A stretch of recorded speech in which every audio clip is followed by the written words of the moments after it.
On March 1st, the A+ Illinois Coalition kicked off a campaign to increase state funding for public schools and reduce reliance on local property taxes.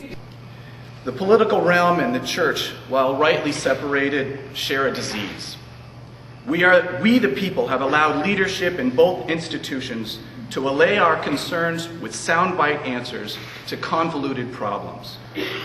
Our intellectual exchange has become a bantering of slogans, back and forth between camps with self-interests not openly shared. In reform, we have heard such wonderful slogans as "Children are our future," and "Education is the foundation of our democracy," and "I want to be the president who's known for education," or "I want to be the representative who's known for education." Yet we allow a broken and unfair system of funding to effectively create a cultural caste system based upon people's home addresses and how much our citizens make each year, and that's wrong.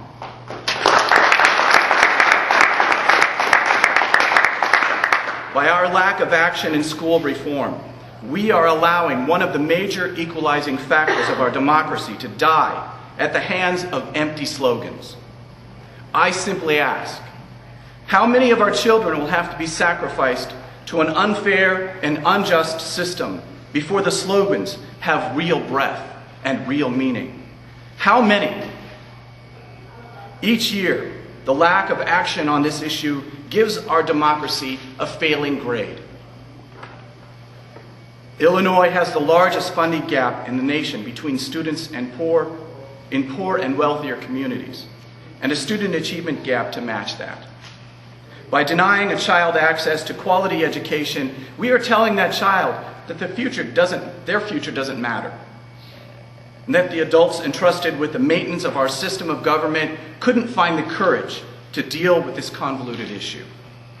Today, we ask our elected leaders, those who represent us in Springfield, to summon the courage to give the slogans breath and make the right choice for our children and for the future of the great state of Illinois. We know this is not an easy task. We know that money is not the answer, but it is part of the solution. We know that our lawmakers did not create this problem, but it is now in your hands. Will you allow injustice to endure as a part of your legacy in office? After almost 25 years of debate, it is time to stop talking and to start acting.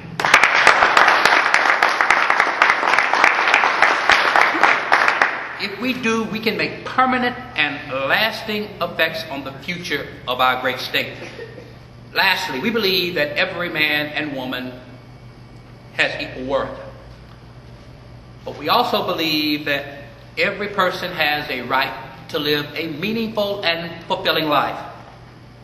But beyond our own individualistic concern, there is a common good which prioritizes our communities and our mutual well-being.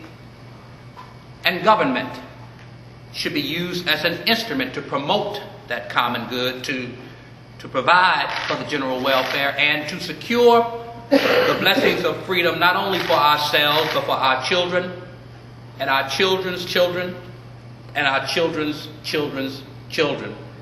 Today we're here asking our lawmakers for their vote for Illinois' future. We're asking them to vote not just for our schools, but for the future of Illinois. We're asking them to keep the promises they've already made. They promised to fund schools at the level recommended by the state's Education Funding Advisory Board, and they have not. They've promised to fully fund pensions for teachers and other state employees, and they have not. What we're doing today is telling them, we voted for you last fall. We want you to vote for us this spring.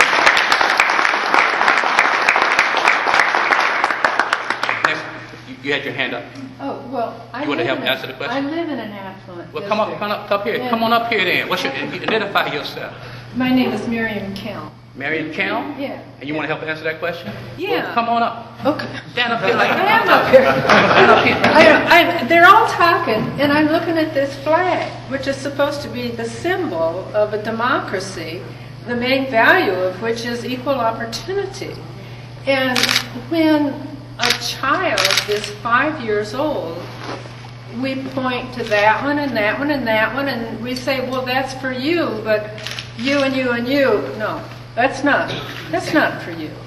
And a couple of years ago, maybe it's been a year and a half, 2 years, a bunch of us went by bus down to Springfield to talk about this thing with elected officials, and there were some little girls from Grays Lake on the bus. And a reporter asked one of the little girls why she was coming, why this was important, and she said, I just want to have a music teacher again. Well, I live in Highland Park, and my granddaughter lives in Highland Park. She is in a dual language program. She has a music teacher. She has an art teacher. She has a phys ed teacher. I'm glad she has those opportunities, but I don't feel pride. I feel embarrassment.